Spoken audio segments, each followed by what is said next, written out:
صلی اللہ علیہ وسلم۔ بغداد میں ایک بزرگ تھے تو درزیوں کا کام کرتے تھے۔ اللہ کے نبی حضرت ادریس علیہ السلام بھی درزیوں کا کام کرتے تھے۔ خوش ہوئے نا بات سن کے؟ پیشہ کوئی بھی برا نہیں، ایک برا ہے وہ ہے ہاتھ پھیلانا، اس کے علاوہ کوئی پیشہ برا یہ برا نہیں، یہ ہاتھ پھیلانا برا ہے۔ حضرت شیخ محمد بن حسن کہتے ہیں کہ وہ بزرگ جو تھے نا، امام غزالی نے لکھا ہے، وہ درزیوں کا کام کرتے تھے تو اس زمانے میں نا کھوٹا سکہ بھی کبھی کبھی آ جاتا تھا۔ کھوٹا سکہ پرانے لوگوں کو تو پتا ہوگا، چلو نوجوانوں کو بتا دیتا ہوں، چاندی کے سکے ہوتے تھے تو اوپر سے جب وہ کھس جاتا تھا نا نمبر، تو اس کو کہتے تھے اب کھوٹا ہو گیا۔ کیوں جی بزرگوں ایسے ہی ہے، وہ کھس جاتا تھا تو کہتے تھے سکہ، تو وہ چلتا نہیں تھا کہیں بھی۔ تو وہ بابا جی کی دکان مشہور ہو گئی تھی کہ وہاں کھوٹے سکے بھی چل جاتے، لوگ دے آتے تھے کھوٹے سکے، بہت سارے لوگ دے دیتے، بابا جی چپ کر کے قبول کر لیتے، مشہور ہو گیا، جو بھی جاتا کھوٹے سکے دے آتا، بابا جی قبول کر لیتے۔ پھر شام کو نا گھوڑے پہ بیٹھ کے جاتے اور دریا میں بہا۔ ایک دن کچھ بندے کھوٹے سکے لے کے آ گئے تو بابا جی ابھی مصلے پہ تھے، نماز پڑھ رہے تھے، تو بیٹے نے کپڑے دیے تو کھوٹے سکے وصول کیے۔ تو وہ کھوٹے سکے دینے والا شخص کھوٹے سکے دے رہا تھا تو وہ بچہ کہنے لگا تم نے بڑی عرصہ بیوقوف بنایا میرے ابا کو، کھوٹے سکے دے لے جاؤ۔ کہنے لگا تمہیں واقعی نہیں پتا چلتا کھوٹے ہیں؟ کہا ابا جی کا نہیں مجھے پتا، پر مجھے تو پتا ہے نا، اور میرا ابا شام کو کھول کے دیکھتا ہے تو پھر جو کھوٹے کھوٹے ہوتے ہیں انہیں دریا میں بہا کے آتا ہے، لے جاؤ اپنے۔ اتنی دیر میں بزرگ نماز سے فارغ ہوئے، کہنے لگے نہیں نہیں بیٹے رکھ لے، کھوٹے ہی رکھ لے۔ سننا بات، کہا جناب کیوں؟ فرمانے لگے میں کھوٹے اس لیے رکھ لیتا ہوں کہ لوگوں نے پیسوں میں ملا کے دوسروں کو بھی تو دینے ہیں نا، تو میں چاہتا ہوں چلو باقی لوگ نقصان سے بچ جائیں، ہمارا تو گزارا ہو ہی رہا ہے، باقی لوگ نقصان سے بچ جائیں۔ اور فرمایا پھر میں شام کو جا کے دریا میں ڈال کے آتا ہوں کہ کہیں میری اولاد بھی ان کو آگے نہ چلا دے، میں چاہتا ہوں کہ اور لوگ اس کام سے بچ جائیں۔ درویش کہتے ہیں کہ جب اس بابے کا آخری وقت آیا نا تو جو اس نے جملہ کہا میرا کلیجہ پھٹ گیا۔ آخری وقت جو اس نے دعا مانگی تو فرماتے ہیں میرے اندر وجد اور کیف کی صورت پیدا ہو گئی۔ فرماتے ہیں ان بزرگوں نے اپنے آخری وقت دعا مانگی، اے اللہ میں نے ساری زندگی کھوٹے سکے قبول کیے تاکہ تیرے بندے شر سے بچ جائیں، تو یا اللہ تو بھی اس کھوٹے سکے کو قبول فرما لے۔ اللہ میں نے کھوٹے سکے قبول کیے، کھوٹے، تاکہ تیرے بندے تکلیف سے بچ جائیں، تو مالک میں بھی کھوٹا ہی ہوں، اللہ تو بھی اس کھوٹے کو قبول فرما لے۔ اور یہ دعا مانگ کے نا تو کبھی روتے کبھی ہنستے۔ لوگوں نے کہا کیا ہوا؟ کہتے ہیں لگتا ہے رب نے کھوٹا سکہ قبول فرما لیا، لگتا ہے کہ اللہ نے کھوٹا سکہ قبول۔ لوگوں کو تکلیف سے بچائیں، ہمارا وجود یارو مطلب کیا ہو جائے گا 2 منٹ کے لیے سمجھ لیں کیا ہو جائے گا۔ یعنی اگر آپ بڑے غصے سے باہر آئے اور پاپڑ بیچنے والے پہ آپ نے غصہ نکال لیا سارا، میں رات کی ڈیوٹی کر کے آیا ہوں تھکا ہوا ہوں اور تو پاپڑ بیچنے آ گیا، تم لوگ بڑے نالائق ہو بدتمیز ہو، آپ نے یہ سخت جملے کہہ دیے، چپ کر کے وہ آدمی معذرت کر کے گزر گیا، وہ تو سارا دن پریشان رہے گا نا کہ میری غریبی کا مذاق اڑا ہے۔ مطلب ہو کیا گیا، ہوا کیا اگر اس نے کوئی بات کر لی۔ اعلیٰ حضرت فاضل بریلوی کے خلیفہ تھے لاہور میں سید ابو البرکات شاہ صاحب رحمت اللہ تعالی علیہ، تو رات کو ایک شخص تراویح کے بعد حضرت سویا کرتے تھے، بہت سارے لوگ تو سو ہی نہیں پاتے رمضان کی راتوں میں، سو ہی نہیں پاتے، میں خود نہیں سو پاتا۔ اب تراویح سے اگر آپ 10:30 فارغ ہوئے تو 2 بجے اگر آپ کو دوبارہ اٹھنا ہے تو بیچ میں آپ کو کیا ملے گا؟ اگر آپ نے کچھ پڑھنا پڑھانا ہے، صبح درس دینا ہے، تو پھر تو آپ کے لیے بڑا اور یہ خاصا مشکل کام ہے، یہ خاصا مشکل کام ہے۔ آپ یقین کریں چند تفسیریں دیکھتے ہیں تو ٹائم بہت زیادہ ہو جاتا ہے، وہ پھر آگے سننے والوں پہ بھی ڈیپینڈ کرتا ہے ان کے مزاج مبارک کس طرح کے۔ سید صاحب رحمت اللہ علیہ نا عشاء کی نماز کے بعد تراویح پڑھ کے تو کچھ عبادت کی، کچھ مطالعہ کیا، صبح درس دینا تھا، تو تھوڑی دیر کے لیے بوڑھے آدمی تھے، تھک گئے تو سو گئے۔ ایک بندہ نہ کہیں گیا ہوا تھا تو واپس آیا تو اس نے دروازے پہ دستک دی، تو سید صاحب کے بیٹے تھے، بخاری شریف کی شرح لکھی، بڑے عالم تھے، سید محمود رضوی صاحب رحمت اللہ۔ رضوی صاحب کہتے میں نے دروازہ کھولا، میں نے کہا ہاں جی بولو، کہنے لگا جی میں نے سید صاحب سے ملنا ہے. مفتی اعظم پاکستان تھے وہ, لاہور میں حزب الاناف ادارہ تھا, سید ابو البرکات صاحب. میں نے حضرت صاحب سے ملنا ہے. تو کہا کوئی حکم ہو تو مجھے نہیں, جی میں نے انہی سے ہی ملنا ہے. یہ بھی بڑا مسئلہ ہوتا ہے, میں نے انہی سے ہی ملنا ہے. چلو ٹھیک ہے جی انہی سے مل لو. تو کہتے ہیں اتنی دیر میں نا سید صاحب بھی اٹھ کے آ گئے. محمود کون آیا؟ تو اس نے کہا حضور میں آپ کا ایک عقیدت مند ہوں, تو میں کہیں گیا ہوا تھا تو ابھی واپس آیا ہوں, تو مسئلہ نا کئی دفعہ پوچھنا کرتا ہوں تو بھول جاتا ہوں, ذرا بات کی نزاکت کو دیکھنا, بھول جاتا ہوں. تو یاد آیا تھا تو میں نے کہا چلو ابھی پوچھ آتا ہوں, گزر رہا تھا یہاں سے. میں پوچھو. کہنے لگا جی پوچھنا یہ تھا کہ جس نے فرض جماعت کے ساتھ نہ پڑھے ہوں رمضان میں, تو کیا وتر جماعت سے پڑھ سکتا ہے؟ مسئلہ پوچھنا تھا. علامہ محمود رضوی صاحب کہتے ہیں مجھے بڑا ہی غصہ آیا. میں نے کہا کہ پتہ نہیں کوئی اس وقت مشکل آ گئی ہے جو رات کو آیا ہے. کسی وقت انسان رات کو طلاق دے بیٹھتا ہے, کوئی ایسی بات ہو جاتی ہے تو عالم کے دروازے پر, یہ تو عام سا مسئلہ ہے, سویرے بھی پوچھ لیتا. اتنی تکلیف دی اس نے, کتنی بڑی اذیت ہے. اور ایسے ہوتا ہے, ہم نہیں احساس کرتے کہ یار تھوڑا سا دیکھ لیں, ماحول کو دیکھ لیں, طبیعت کو دیکھ لیں. مجھے بڑی اچھی طرح یاد ہے کہ میں نے ایک دفعہ نا ایک عالم سے مسئلہ دریافت کیا, وہ ہمارے استاد تھے, تو مجھ پہ ناراض ہوئے.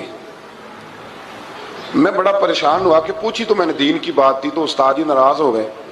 استاد واپس آیا تو یہ کہنے لگے تمہیں پتہ ہے میں شوگر کا مریض ہوں. میں بڑی تکلیف میں تھا, اور میں نے نماز کے لیے میں جلدی کیوں اٹھ کے چلا گیا تھا, میں نے ایک روٹی کھانی تھی, مجھے کچھ ہو رہا تھا. تو اب میں اگر تجھے انکار کرتا, دین کی بات تھوڑا دیکھ لیا کرو, مزاج کو سمجھ لیا کرو. تم سمجھتے نہیں, احساس نہیں پیدا کرتے.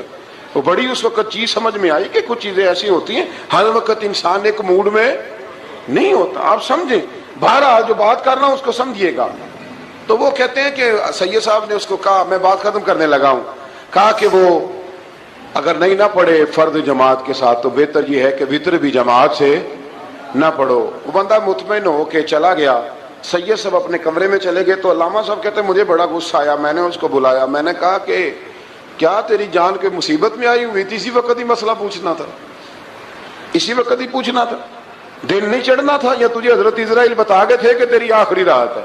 کہتے میں نے پورا غصہ نکالا اس پر. میں نے کہا تو بڑا ہی بیوقوف آدمی ہے, بوڑھے آدمی ہیں, اور بڑی مشکل سے نیند آتی ہے, آ ہی گئی تھی تو آ گیا ہے. کہتے میں غصہ کر رہا تھا تو سید صاحب آ گئے, تو آ کے مجھے ڈانٹا, چپ کر, اس طرح کسی کے ساتھ بات کرتے ہیں. پھر اس کو کہنے لگے بھائی معاف کرنا, یہ ابھی بچہ ہے, اسے پتہ نہیں. کہتے ہیں پھر مجھے کمرے میں لے گئے اور بہت بڑا ہی جملہ کہا. اگر آپ اپنا کلیجہ ٹھنڈا کرنا چاہیں نا تو اس طرح بھی کر سکتے ہیں. بہت بڑا جملہ کہا. کہنے لگے معبود مسئلہ تو میں نے بتایا, تمہیں کیا تکلیف ہوئی؟ اور پھر فرمانے لگے شکر کرو اللہ کا, اس دور میں بھی کوئی دین کی بات پوچھتا ہے. شکر کرو اللہ کا, اس دور میں بھی کوئی دین کی بات پوچھتا ہے. شکر کرو اللہ کا, کوئی دین کی بات پوچھتا ہے, ورنہ تو لوگ پوچھتے ہی نہیں. تو اگر آپ خوش کرنا چاہیں اپنے آپ, تو آپ سائیکل والے پہ غصہ کرنے کی بجائے یہ بھی تو کہہ سکتے ہیں نا شکر ہے رزق حلال کما رہا ہے, مانگ کے نہیں کھاتا, شکر ہے یہ محنت کر رہا ہے اپنی. تو آپ اپنے ذہن کو اس طرح کا بنائیں, سوچ کو اس طرح کا بنائیں. آج اس جمعے میں ہم نے ارادہ کرنا ہے کہ ہم نے آسانیاں دینے کی کوشش کرنی, ہم نے لوگوں کو تکلیف نہیں دینی, ہم نے کسی کو آزمائش میں مبتلا نہیں کرنا, ہم نے کوئی ایسا کام نہیں کرنا جس کی وجہ سے لوگ سمجھیں کہ یہ آدمی بوجھ بن گیا. کبھی بوجھ نہ بنے. یارو کتنا بدبخت ہے وہ آدمی جس کے مرنے کی لوگ دعا مانگے, اس کے مرنے کی. حضرت عبداللہ ابن مبارک کے پڑوس میں ایک یہودی رہتا تھا, یہودی تھا, یہودی. حضرت عبداللہ ابن مبارک مکان بیچنے لگے. حضرت عبداللہ ابن مبارک کا پڑوسی مکان بیچنے لگا, وہ یہودی. تو کہا تو کہا کتنے کا؟ 2000 دینار کا. 2000 دینار. تو انہوں نے کہا کہ اس گلی میں, اس محلے میں تو 1000 دینار کا مکان ہے, تو تیرا 2 کا کیوں ہے؟ کہنے لگے 1000 میرے مکان کا اور 1000 عبداللہ ابن مبارک کے پڑوسی ہونے کا, اس لیے کہ اتنا شاندار پڑوسی تمہیں کبھی نہیں ملے گا جس کی ہم نے کبھی آواز ہی نہیں سنی. 1000 روپیہ لوں گا ان کے پڑوس میں جگہ دینے کا, 1000. تو وہ شخص کہنے لگا یہ تو نے عجیب بات کر دی, حالانکہ تو یہودی ہے, یہ تو نے عجیب بات کر دی. تو کہنے لگا 3 دن میری گلی میں آ کے رہ, تو دعائیں مانگے گا کہ یا اللہ میں یہیں رہنا چاہتا ہوں. وہ دعائیں مانگے گا کہ اتنا اچھا انسان, اتنا خیال رکھنے والا, اتنا خیال والا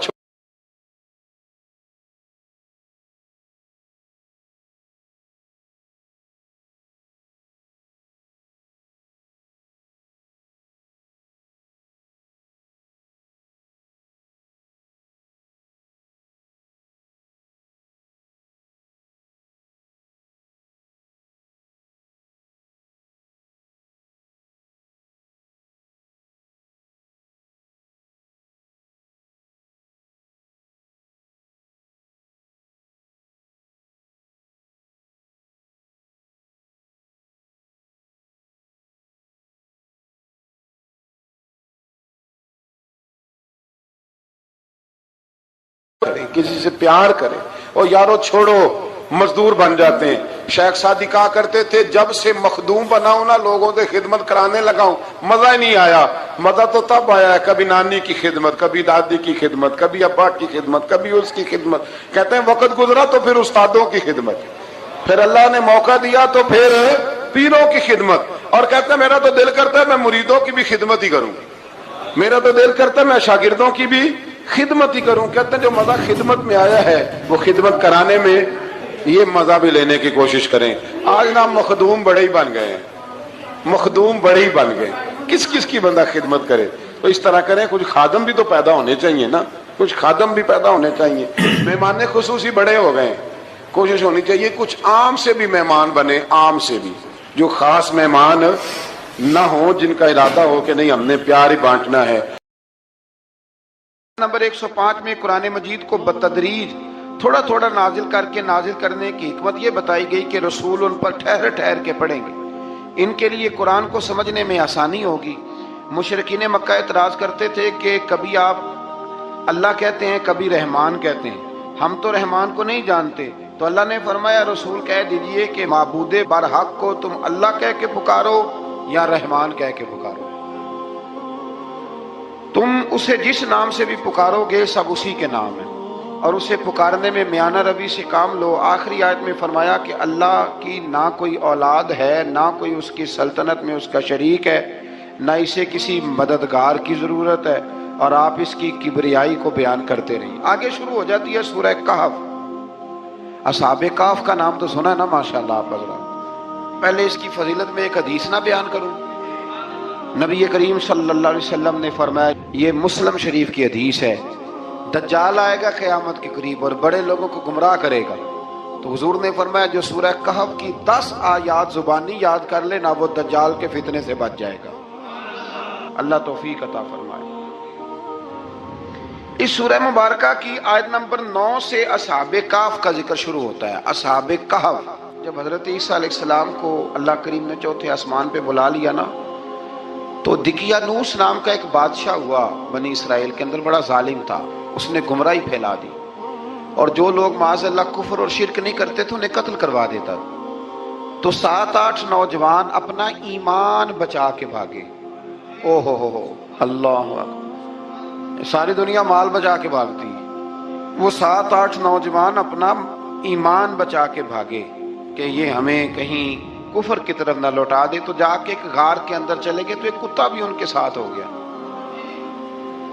انہیں کتے کو بڑے روڑے مارے کہ یہ اگر بھونکے گا آواز نکالے گا تو ہم پکڑے جائیں گے، ہم نے تو چھپنا ہے. پر اس کو نہ ولیوں سے پیار ہو گیا تھا. اس نے کہا بھگاؤ جتنا مرضی مجھے، فطرت میری ہے کہ میں بھونکتا ہوں، پر جب اللہ کے ولی ہوں تو پھر میں ادب کرتا ہوں. یہ قرآنی واقعہ ہے. اچھا یہ عین وہ واقعہ ہے قرآن مجید کا کہ جو بہت ساری چیزوں پر ویسے ہی نص ہے اور بہت ساری زبانیں ویسے ہی گنگ ہو جاتی. تو وہ 6-7 لوگ تھے، وہ چلے گئے غار کے اندر، جا کے انہوں نے پناہ لے لی. بادشاہ کو پتہ چل گیا کہ غار کے اندر ہے. اچھا اللہ کی قدرت، جیسے ہی داخل ہوئے انہیں نیند آ گئی، یہ سو گئے. اور قرآن مجید کہتا ہے، قرآن مجید کے یہ لفظ ہیں کہ کتا غار کے منہ پر بازو پھیلا کے بیٹھ گیا، گویا اپنے مالکوں کی خدمت کر رہا ہے. اب میاں صاحب کی ایک بات کر لیں درمیان میں. میاں صاحب فرماتے ہیں جنہ تنا وچ عشق نہ رچیا کتے ہونا تھی چنگے، اور چلو مالک دے کر راکھی کر دے صابر بھوکے ننگے. یہ دیکھو نا کہ اتنا تو ان کے اندر بھی کمال ہے. اپنے نا دونوں بازو پھیلا کے کتا بھی غار پہ بیٹھ گیا. ان کو نیند آ گئی. بادشاہ نے پتہ کرایا کہاں بھاگ کے گئے، تو کہا وہ غار کے اندر ہیں. بادشاہ کہنے لگا کہ ان کی سزا یہ ہے کہ ایک دیوار چن دو غار کے منہ میں، غار کوئی بند کر دو. جس بندے کی ڈیوٹی لگائی نا غار چننے کی، بندہ بڑا نیک تھا، اس کو دیوار بنانے کا ذمہ دیا. اس نے نا دیوار بھی بنائی اور ایک تختی پہ نا سب کے نام لکھے، اور وہ تختی ایک صندوق میں رکھ کے وہاں بند کر دی. اور اسی طرح کی ایک تختی اس کے نیچے لکھا کہ ایک تختی ان کے ناموں کی نا میں مال خزانہ میں بھی بند کر رہا ہوں. اللہ تبارک و تعالیٰ کی قدرت کے بعد مفسرین نے لکھا ہے وہ 100 سال تک سوئے رہے، اور بعض نے لکھا ہے کہ 300 سال تک سوئے رہے. 300 سال کے بعد اس طرح ہوا کہ حکومتیں بدل گئیں. بیدروس نام کا ایک بادشاہ آ گیا, وہ بڑا نیک دل تھا. اس نے ہر طرف حضرت عیسیٰ علیہ السلام کی شریعت کا پھر سے نعرہ بلند کیا. اب نا کچھ لوگ ایسے تھے جو منکر ہو گئے تھے کہ مرنے کے بعد دوبارہ کیسے اٹھیں گے. بادشاہ ایک دن حجرے میں گیا, جا کے دعا مانگی, یا اللہ کوئی ایسی بات دکھا جس سے لوگوں کا ایمان پکا ہو جائے. اس طرح کے بادشاہ ہوا کرتے ہیں. تو رب کریم نے کہا میں نے تو پہلے یہ راز چھپا کے رکھا ہوا ہے, کھول دیتے ہیں. اس نے دعا مانگی, اور ادھر کیا معاملہ ہوا, ایک چرواہا بکریاں چرانے والا وہاں سے گزرا. اس نے سوچا یہ دیوار ہے, اگر اس کا منہ کھول لوں نا کبھی تو میری بکریاں یہاں تھوڑا سا دھوپ کے اندر سستا لیا کریں گی. اس چرواہے نے کیا کیا کہ اس نے وہ دیوار گرائی تاکہ میری بکریاں اندر جایا کریں. وہ دیوار گرائی تو اس نے اندر 6-7 لوگ سوئے ہوئے دیکھے, اور کتا بھی سویا ہوا دیکھا. اللہ تبارک و تعالیٰ اپنی قدرت سے, اپنے فضل سے ان کی کروٹیں بھی بدلتا رہا. اپنی قدرت سے ایک طرف انسان پڑا رہے نا تو اعضاء گل جاتے ہیں, ان کی کروٹیں بھی بدلی جاتی, مناسب روشنی بھی دی جاتی, حرارت بھی. اس نے دیوار گرائی تو ان کی آنکھ کھل گئی. ایک دوسرے سے کہنے لگے آج تو بڑی گہری نیند سوئے ہیں یار, آج تو لمبی نیند پوری کر لی. چلو بھوک بڑی لگی ہے, ایک دوست کو بھیجو. یہ سارا واقعہ قرآن مجید میں موجود ہے, میں اپنے لفظوں میں بیان کر رہا ہوں. جاؤ ایک دوست کو بھیجو بازار سے نا کھانا لے آئے. پیسے وہی 300 سال پرانی کرنسی. وہ جب نان بھائی کی دکان پہ گیا نا سامان لینے, اس کو پیسے دیے تو نان بھائی نے ہاتھ پکڑ لیا, کہنے لگا میاں تو کدھر سے آیا, یہ کون سے پیسے. اس نے کہا پیسے کاہے کہ میں بھی سوچ رہا ہوں کہ حالات بدلے ہیں, سارے حضرت عیسیٰ کا کلمہ پڑھ رہے ہیں, ماحول اور ہے. اس نے کہا تیرے ہاتھ کوئی خزانہ لگ گیا ہے. یہ تو ہم نام سنتے تھے کہ یہاں کوئی دقیانوس نام کا بادشاہ رہے, کوئی خزانہ, بتا کہاں سے لیے. شور ہوا, حاکم شہر تک خبر پہنچی, بادشاہ تک پہنچی. اس نے بتایا کہ بھئی ہم تو دقیانوس کے ڈر سے بھاگے ہیں, کل بھاگے ہیں یا آج سویرے, اتنا زیادہ ہمیں پتہ نہیں, کل یا آج سویرے بس نا. اتنا سا ہمیں یاد ہے کہ ہم گئے تھے. بہرحال لوگ جمع ہو گئے, اکٹھے ہو گئے, غار تک پہنچے. اب جو غار کے اندر تھے وہ پتا کہتے لگتا ہے ہمارا دوست پکڑا گیا ہے. پکڑا گیا ہے تو اب بندے جمع ہو گئے. وہ اندر ڈر رہے تھے, تسبیح کر رہے تھے, اللہ کو یاد کر رہے تھے. ادھر یہ پہنچ گیا. جب ان لوگوں نے یہ جیتا جاگتا رب کے فضل کا نمونہ دیکھا, اور بادشاہ نے کہا کہ یہ کیا ہے, صندوق کھولا تو اس کے اندر وہ تختی لکھی تھی کہ یہ ان کے نام ہے, یہ دقیانوس سے ڈر کے بھاگے ہوئے ہیں, یہاں یہ سو رہے ہیں, اور اسی کی ایک تختی میں نے فلاں جگہ بھی دفن کیا. وہ تختی بھی وہاں سے نکل آئی. اب سب لوگوں کی آنکھوں میں آنسو آئے, اور سب کہنے لگے لا الہ الا اللہ, لا الہ الا اللہ, لا الہ الا اللہ. سب کہنے لگے ان اللہ علی کل شیء قدیر. جب ان کی بات پوری ہو گئی, لوگوں کے ایمان پختہ ہو گئے, تو اصحاب کہف کہنے لگے کہ ہمیں اب اجازت ہے, ہم پھر دوبارہ غار میں جاتے ہیں. وہ غار میں گئے تو رب نے پھر انہیں موت عطا فرمائی, نیند عطا فرمائی, تحفہ دیا. بادشاہ نے پھر اس کے آگے دیوار بنائی, اور وہاں بادشاہ نے ایک مسجد تعمیر کرا دی, لوگ زیارت کرنے جاتے. یہ اصحاب کہف کا ذکر ہے. اب یہاں ہمارے مفسرین نے لکھا ہے کہ وہ جو کتا تھا نا وہ بھی ساتھ ہی تھا. اللہ قیامت والے دن اسے انسانی, یا تو انسانی شکل ملے گی, یا جیسے رب کا فضل ہوگا رب کریم اسے بھی جنت عطا فرمائے گا. اس نے تبلیغ کی, دین کی. اس نے کیا کیا, تبلیغ کی, نمازیں پڑھی, روزے رکھے, حج کیا, 10 ہوتے صحیح اس کیتا کی. اسی آخیے نا خدا کے فضل سے ہم پر ہے سایہ غوث اعظم کا, ہمیں دونوں جہاں میں ہے سہارا غوث اعظم کا. لوگ پریشان ہو جاتے ہیں, کہتے ہیں کس طرح کی بات کرتے ہو. تو میں نے کہا اصل میں تیرا عقیدہ کچا ہے. وہاں تو کتا چلا جائے ولی کے پاس تو رب اسے جنت دے دیتا ہے, تو جیگتا جاتا مومن جائے تو اللہ کیوں فضل نہیں فرماتا. اس سے آگے نا پھر آیت نمبر 32 ہے. اس میں اللہ تبارک و تعالیٰ نے 2 لوگوں کا واقعہ بیان کیا ہے. فرمایا ایک شخص کے انگوروں کے باغات تھے, اور چاروں طرف سے انہیں کھجوروں کے درختوں نے گھیر رکھا تھا, اور درمیان میں کھیتی بھی تھی, اور بیچ میں دریا بھی بہہ رہا تھا, اور ان باغات نے بہت عمدہ فصل دی. ایک دن یہ شخص اپنے ساتھی سے کہنے لگا میرا مال اور افرادی قوت تم سے زیادہ ہے, مجھے یقین ہے کہ یہ باغ کبھی برباد نہیں ہوگا. اول تو مجھے قیامت کا یقین ہی نہیں معاذ اللہ, لیکن اگر قیامت آئی تو مجھے وہاں سے بھی بہتر مال ملے گا۔ اس کے دوسرے ساتھی نے کہا تو اپنی اصل کو بھول گیا ہے اور تو نے اپنے خالق کی ناشکری کی جو کہ وحدہ لا شریک ہے۔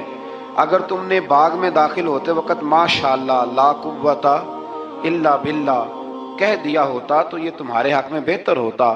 اگرچہ مال اور اولاد میں تم سے کم ہوں، لیکن میرا ایمان یہ ہے کہ اللہ تعالیٰ مجھے اس سے بہتر نعمت عطا کرے گا، اور آسمان سے کوئی آفت آئی اور تمہارا باغ تباہ و برباد ہو جائے گا، یا اگر اس کا پانی زمین میں دھس گیا تو پھر تم اسے تلاش نہ کر پاؤ گے، بالآخر اس شخص کا باغ برباد ہو گیا۔ وہ جو کہتا تھا نا مجھے یقین نہیں قیامت نہیں آئے گی، اس کا باغ ہی، اور وہ کف افسوس ملتے ہوئے کہنے لگا کاش میں نے شرک نہ کیا ہوتا، لیکن پھر اس کا کوئی نہ مددگار تھا اور نہ حمایتی۔ آیت نمبر 45 میں اللہ تعالیٰ نے دنیا کی زندگی کی ناپائیداری کو ایک مثال سے بیان فرمایا کہ آسمان سے بارش نازل ہوئی، گھنا سبزہ نکلا، پھر وہ سوکھ کر چورا چورا ہو گیا، جسے ہوا اڑا کے لے گئی۔ مال اور بیٹے تو محض جیتی دنیا کا سنگار ہے، جب تک تم زندہ ہو تب تک مال بھی ہیں اور بیٹے بھی ہیں۔ والباقیات الصالحات، اگر کچھ ہے باقی رہے گی تو تمہارے اچھے اعمال باقی رہیں گے، اور اگر اولاد نیک ہوئی تو وہ بھی باقیات الصالحات میں شامل ہو جائے گی۔ آیت نمبر 47 سے فرمایا کہ قیامت کے دن تمام روئے زمین پر ایک کھلے میدان کی صورت میں ہوگا، سب لوگ صف باندھے رب کے حضور اکیلے حاضر ہوں گے اور اپنے اعمال ناموں کو دیکھ کر خوف زدہ ہوں گے، کہیں گے ہائے افسوس اس اعمال نامے کو کیا ہوا، اس نے نہ کوئی صغیرہ گناہ چھوڑا نہ کبیرہ، مگر سب کو شمار کیا۔ آیت نمبر 50 میں حضرت آدم علیہ السلام کو فرشتوں کے سجدہ، ابلیس کی نافرمانی اور شیطان اور اس کی ذریت کے انسان کے دشمن ہونے کا بیان ہے۔ آگے پھر ذکر شروع ہو جاتا ہے حضرت موسیٰ علیہ السلام اور حضرت خضر علیہ السلام کا۔ یہ لفظ خضر بھی ہے اور خضر بھی ہے، یہ دو تین طریقوں سے پڑھا جاتا ہے۔ حضرت خضر کے بارے میں مختلف روایات ہیں کہ یہ ولی ہیں کہ نبی ہیں، لیکن مضبوط رائے اکثر بزرگوں کی یہی ہے کہ یہ بھی اللہ کے نبی ہیں، اور بعض نے لکھا ہے یہ ہمیشہ سے زندہ ہیں۔ یہ دو اللہ کے نبی حضرت الیاس علیہ السلام اور حضرت خضر علیہ السلام، یہ دونوں ہر سال حج میں بھی جاتے ہیں، ہر سال حج میں بھی جاتے ہیں، کیونکہ ایک روایت ملتی ہے کہ محبوب کریم علیہ السلام حج پہ گئے تو فرمایا میں الیاس اور خضر کو پہاڑوں سے اترتے ہوئے دیکھ رہا ہوں۔ تو جن کو اللہ نے کھلی آنکھیں دی ہوتی ہیں پھر انہیں زیارت بھی ہوتی ہے، انہیں یہ نظر بھی آتے ہیں۔ حضرت خضر علیہ السلام کو اللہ نے علم لدنی عطا فرمایا۔ یہ علم لدنی اللہ جس کو اپنے پاس سے عطا کر دے اس کو علم لدنی کہتے ہیں۔ حضرت موسیٰ علیہ السلام ایک دن تقریر کرتے ہوئے کسی نے پوچھا کہ آپ سب سے بڑے عالم ہیں، فرمایا الحمدللہ۔ تو اللہ کریم نے فرمایا نہیں ہے موسیٰ کلیم آپ سے بڑے بڑے بھی ہیں، بڑے بڑے لوگ ہیں، ہمارے ہاں مسئلہ ہے پا نہ پڑی، اور لوگ مناظرہ کرنے آتے ہیں۔ کئی دفعہ لوگ نا مسئلہ بتاتے ہیں تو میں کہتا ہوں جناب آپ نے بتا دیا کہ اب آپ نے حکم کرنا ہے، اب آپ نے حکم کرنا ہے۔ کبھی کبھی کچھ لوگ ایسی باتیں کرتے ہیں وہ جی آپ ایک بندے کا نام لیتے ہیں ذکر کرتے ہیں، تو میں نے کہا چلو ہم نے بھی کہیں کچھ پڑھا ہی ہوگا نا تبھی تو ذکر کرتے ہیں، لیکن جو آتے ہیں نا لوگ وہ مشورہ تمہارے دور میں ہے ہی نہیں، جس نے جو لائن پڑھ لی ہے وہ اس پہ پکا ہو گیا، سارا نہیں نہ پڑھا، سارا پڑھے پھر بات سمجھ میں آتی ہے۔ حضرت موسیٰ کلیم اللہ کے نبی ہیں، اور کیا بات ہے ان کی، اور یہ بھی اللہ کا فضل ہوا حضرت موسیٰ نے یہ بات کی، تبھی تو ہمیں اتنی شاندار حکمتوں کے پھول ملے، یہ بھی حضرت موسیٰ کا ہی کمال ہے۔ تو حضرت موسیٰ نے کہا کہ اے اللہ وہ جو مجھ سے بڑا ہے عالم ہے وہ کہاں ملے گا جس سے میں حکمت کی بات سیکھوں؟ تو فرمایا جہاں مجمع البحرین ہے نا، دو دریا ملتے ہیں، وہاں وہ ملے گا۔ حضرت موسیٰ کلیم سے اللہ نے فرمایا کہ جاؤ جہاں دو دریا ملیں گے نا وہاں تمہیں وہ شخص ملے گا۔ تو یا اللہ میں کس طرح؟ فرمایا زادرہ ساتھ لے جاؤ، کھانے پینے کا سامان۔ حضرت موسیٰ کلیم لے گئے، مچھلی بھی لے گئے۔ فرمایا یہ مچھلی جہاں تمہارے برتن سے نکل کے دریا میں داخل ہو وہاں دریا میں شگاف پڑ جائے گا، وہاں وہ تمہیں شخص ملے گا۔ حضرت موسیٰ نے اپنے خادم حضرت یوشع بن نون علیہ السلام کو بھی ساتھ لیا۔ یہ بعد میں حضرت موسیٰ علیہ السلام کے جانشین ہوئے۔ یہ دونوں سفر پہ نکل گئے، ایک جگہ پہ پہنچے جہاں پہاڑ تھا، ساتھ دریا بھی تھا، اس کے نیچے آرام کرنے لگے۔ حضرت موسیٰ کلیم سو گئے تو یوشع بن نون علیہ السلام موجود تھے. مچھلی جھٹ سے نکلی, دریا میں داخل ہو گئی, وہاں راستہ بھی بن گیا. اب اٹھے حضرت موسیٰ کلیم, جب اٹھے تو فرمایا چلو چلے. تھوڑا آگے جا کے فرمایا بھوک لگ رہی ہے, کھانا تو نکالو. انہیں یاد آیا, کہنے لگے حضور مچھلی تو دریا میں چلی گئی تھی. فرمایا تو نے بتایا نہیں, وہی تو ہماری منزل تھی جہاں مچھلی دریا میں گئی. پھر وہاں سے واپس آئے قدموں کے نشانوں پہ, وہاں پہنچے جہاں مچھلی گئی تھی. تو وہاں ایک شخص لیٹا ہوا تھا چادر لے کے. آپ نے سلام لی تو انہوں نے کہا وعلیکم السلام یا موسیٰ کلیم اللہ. تو آپ نے فرمایا آپ کون ہیں؟ فرمایا میں وہی ہوں جس کو آپ تلاش کر رہے ہیں. تو فرمایا آپ نے مجھے کیسے پہچانا؟ فرمایا جس رب نے تمہیں بھیجا ہے نا, اس نے ہی مجھے بتایا ہے کہ موسیٰ آ رہے ہیں, موسیٰ آ رہے ہیں. اب حضرت خضر نے جو کچھ فرمایا وہ بھی بڑا شاندار ہے. فرمایا موسیٰ کچھ باتیں ایسی ہیں جن کا آپ کو علم ہے اور مجھے نہیں, اور کچھ ایسی ہیں جن کا مجھے علم ہے اور آپ. اللہ اکبر, یہ کبھی ہماری سمجھ میں بات آ جائے, یہ کبھی سمجھ میں آ جائے. کچھ باتیں ایسی ہیں جس کا مجھے علم ہے, اور یہ بڑے بڑے سیانے بندے نہیں مانتے. بڑے بڑے, میں عالم ہوں جی, تو آپ عالم ہیں میاں ایک شعبے کے, لیکن بہت سارے دنیا میں شعبے ہیں نا. دین کے عالم کا درجہ سب سے بڑا ہے, لیکن قانونی مشاورت کرنی ہے تو آپ وکیل سے کریں گے. گاڑی کے بارے میں پوچھنا ہے تو کسی مکینک سے پوچھیں, لیکن آپ بن کے نہ بیٹھ جائیں. فرمایا جس کا آپ کو علم ہے مجھے نہیں, اور جس کا مجھے علم ہے ان میں سے آپ کو نہیں. تو کہا میں پھر آپ کے ساتھ رہنا چاہتا ہوں اور میں وہ سیکھنا چاہتا ہوں جو آپ بتا رہے ہیں. تو حضرت خضر فرمانے لگے صبر کر لیں کہ میرے ساتھ, یہ سب سے مشکل کام ہے. یہ سب سے, یعنی ہر بات کی تو یہاں لوگوں کو وضاحت چاہیے. کھانسے بھی تو آپ کو بتانا پڑے گا کھانسے کیوں, ہنسے بھی تو آپ کو بتانا پڑے گا ہنسے کیوں. بے بزرگ ہیں, بزرگوں کی باتوں میں حکمتیں ہوتی ہیں, لیکن ہم حکمت کی طرف جانے کو تیار نہیں ہوتے. ہمیں تو فوری طور پہ جواب چاہیے, حل چاہیے. حضرت موسیٰ علیہ السلام جناب خضر کے ساتھ چلے. فرمایا صبر کروں گا, میں چلتا ہوں آپ کے ساتھ. دریا کے قریب گئے کشتی میں بیٹھنے کے لیے, تو کشتی والوں نے حضرت خضر کو پہچان لیا, بغیر کرائے کے سوار کرایا. اور جب پار اترنے لگے تو حضرت خضر نے کشتی کا ایک تختہ ہی توڑ دیا. حضرت موسیٰ کہنے لگے یہ آپ نے کیا کیا؟ انہوں نے نیکی کی, آپ نے تختہ توڑ دیا. فرمایا آپ کو کہا تھا نا آپ نے صبر نہیں کرنا, آپ کو کہا تھا نا. فرمایا چلو میں صبر کروں گا. تھوڑا آگے گئے تو ایک نوجوان لڑکا, ابھی چھوٹی عمر ہے, وہ ملا. حضرت سیدنا خضر علیہ السلام نے اسے قتل ہی کر دیا. فرمانے لگے آپ نے قتل ہی کر دیا؟ ایک قرآن مجید ہے بھائی. میں کبھی کبھی سوچتا ہوں یہ ہم کسی درویش کی بات سناتے تو بندے اڑ جاتے. فتوے نکلتے کہ نہ نکلتے؟ میرا خیال ہے ہر مسجد سے نکلتے, اور فتوے ایک ایک جتنے مسجد میں نمازی ہوتے سب کے ہاتھوں میں فتوے ہوتے. قتل کر دیا, قتل ہی ہو گیا بندہ. تو حضرت سیدنا موسیٰ علیہ السلام فرمانے لگے آپ نے قتل ہی کر دیا. فرمایا میں نے کہا تھا نا آپ نے صبر نہیں کرنا. آپ فرمانے لگے چلو اگر اب میں بولا نا تو بے شک آپ مجھے علیحدہ کر دیجیے گا. حضرت موسیٰ کلیم اب بولا تو علیحدہ کر دیا. ایک بستی میں داخل ہوئے, بستی کے لوگوں سے پانی مانگا تو انہوں نے پانی بھی نہ دیا, آرام کرنے کو جگہ بھی نہ دی. پر وہاں ایک دیوار گر رہی تھی, حضرت خضر علیہ السلام نے سیدھی کرنی شروع کر دی. ساری دیوار بنائی. تو حضرت موسیٰ کہنے لگے کن لوگوں کی خدمت کر رہے ہو جنہوں نے پانی بھی نہیں دیا, جنہوں نے پانی تک نہیں پوچھا. فرمانے لگے بس بھیا آپ نے وعدہ کیا تھا کہ اب بولیں گے تو بے شک علیحدہ کر دینا. آپ بولیں, اب آپ کا اور میرا ساتھ زیادہ نہیں چل سکتا. آپ بولیں, جو بول پڑے نا غلامی کرے تو رستے لمبے چلتے ہیں, اور جو بولے نا جس کو وضاحتیں چاہیے ہو وہ غلام نہیں ہوتا, اس کے ساتھ پھر باتیں لمبی. ہاں تو آنکھ بند کر کے چل, ہاں آزم جاتے لائیے ہی نہ تجھے لائیے تھے, پھر آنکھ بند کر کے پیچھے چل کے بات ختم ہو گئی. حضرت خضر علیہ السلام نے جب کہا نا کہ اب آپ کا وعدہ ختم ہو گیا, فرمایا میں آپ کو جانے سے پہلے حکمت بتاتا ہوں. یہ وہ علم ہے جو اللہ نے مجھے اپنے پاس سے عطا فرمایا, یہ وہ ہے جو علم لدنی ہے. کہا جناب کیا مطلب؟ فرمایا وہ جو میں نے تختہ توڑا تھا نا, تو یہ مسکین بچے ہیں جن کی کشتی تھی, تو دریا کے اس پار بادشاہ کھڑا تھا, وہ جو صحیح صحیح کشتیاں ہوتی تھی قبضے کر لیتا تھا, اور جو تھوڑی سی ٹوٹی پھوٹی ہوتی تھی نا وہ چھوڑ دیا کرتا تھا.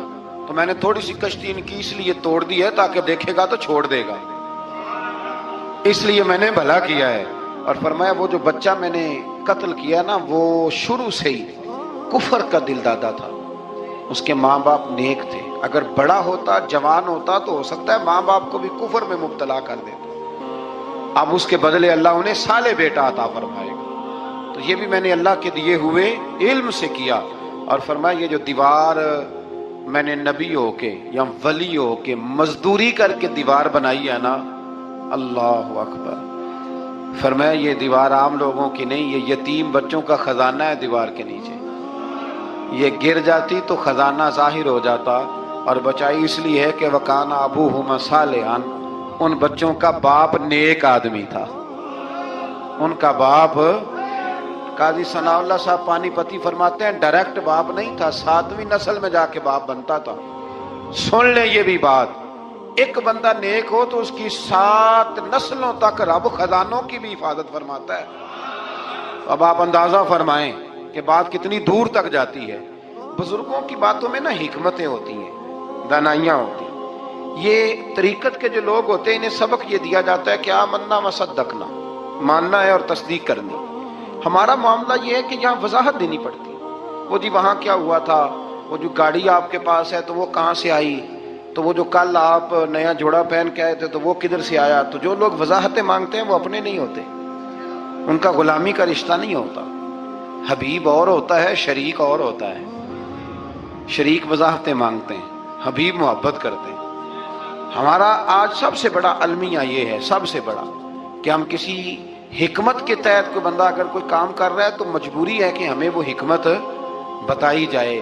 ایسا نہ کریں.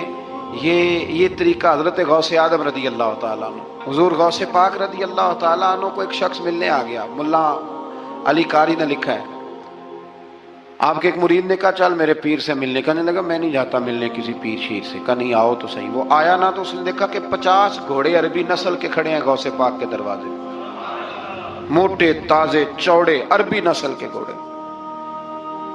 اس کے دل میں خیال آیا، کہنے لگا یار سواری کے لیے اگر رکھے ہیں تو ایک بھی کافی تھا، 50 کی کیا ضرورت تھی. اللہ اکبر. اب واقعی 50 کھڑے تھے، مرید کے پاس جواب ہی کوئی نہیں تھا. کہنے لگا یار پتہ مجھے بھی کوئی نہیں، لیکن حضرت صاحب نے رکھے ہیں تو حکمت ضرور کوئی ہوگی، حکمت ضرور کوئی، اس کی کوئی حکمت ہوگی. اللہ اکبر.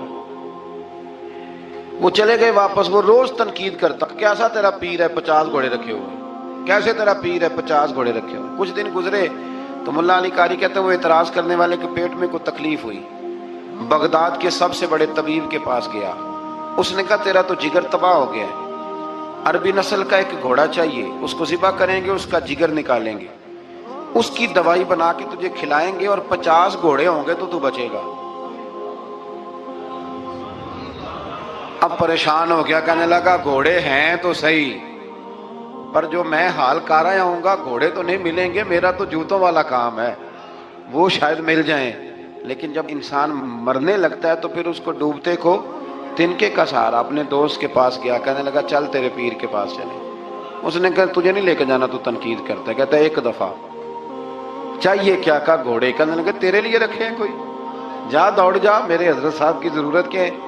لیکن جب غوث اعظم کی خانقاہ میں داخل ہوئے نا تو حضور غوث اعظم اٹھ کے ملے. اللہ والے دلوں میں باتیں نہیں رکھتے. ماتھا چوما اور فرمانے لگے میاں تو ایک دن نا میری گلی سے گزر رہا تھا تو میری تیرے اوپر نظر پڑی، تو مجھے نظر آیا تو بیمار ہوگا اور تیرا علاج عربی نسل کے 50 گھوڑوں کی وجہ سے ہوگا، تو میں نے تیرے لیے لا کے کھڑے کیے ہوئے ہیں، تیرے لیے ہی کھڑے کیے ہیں. تو نا گھر بھی لے جانے کی ضرورت نہیں، چارہ بھی میرے مرید ہی ڈال دیا کریں گے. تو اس طرح کرنا، روز آنا ایک گھوڑا لے جانا، پھر اگلے دن آنا تو دوسرا. وہ خدا کے بندے تیرے لیے رکھے تھے تو تنقید کر رہا ہے. اللہ کے بندے پردہ پوش ہوتے ہیں. ہاں شرط یہ ہے کہ وہ بندہ صالح ہو، دیندار ہو، وہ والا پیر نہ ہو جو نماز بھی نہ پڑھے اور گھوڑے 15 رکھے ہوئے ہوں اس نے، وہ والا معاملہ نہ ہو. تو میرے عزیز یہ یاد رکھیں کہ اللہ تبارک و تعالیٰ کا بندہ جب آپ کا روحانی علاج کرتا ہے نا، روحانی علاج سے مطلب جادو ٹونے کا علاج نہیں، روحانی علاج وہ ہوتا ہے کہ میرے گناہوں کا علاج ہوتا ہے، حسد بغض کینہ عداوت یہ نکل جائے. تو وہ کچھ ایسے نسخے بتاتا ہے جو سمجھ میں مرید کی نہیں آتے لیکن وہ ضروری ہوتے ہیں. انہی نسخوں کو استعمال کرنے سے انسان کا فائدہ ہوتا ہے. جی کرنے والے لوگ ہمیشہ کامیاب رہتے ہیں، وہ ماں باپ کے آگے کریں، استاد کے آگے کریں، شیخ کے آگے کریں، اور جن کو وضاحتوں کی ضرورت ہوتی ہے، ہاں ایک شرعی بات ضرور ہے، وہ ضرور سن لیں۔ اگر آپ کو کہیں کچھ شرعی قباحت نظر آئے جو قرآن و سنت سے ٹکراتی ہو تو وہ آپ پر فرض ہے آپ اپنے مرشد سے پوچھیں۔ کتنی بڑی بات کر رہا ہوں، یعنی جو چیز قرآن و سنت سے ٹکرا رہی ہو اس کی وضاحت طلب کرنا ضروری ہوتا ہے، اور جو دین سے نہ ٹکرائے اس پر آپ وضاحتیں پوچھتے ہیں تو پھر اس کا مطلب ہے کہ آپ علاج کرانے میں سنجیدہ نہیں ہیں۔ اللہ تعالیٰ قرآن مجید کو سمجھنے کی توفیق۔ نہ چھڈنا چھڈ یار دا بوہا ہو جاویں گی روگی جیڑی بکری جڑوں وچڑی تے او بگیاڑا جوگی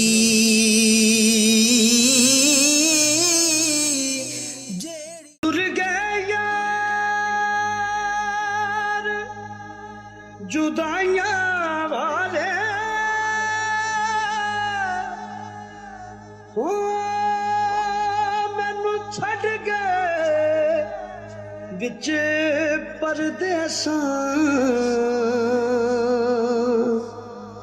ہوئے اٹھن جوگی نہ چھڈ گیا مینوں ہو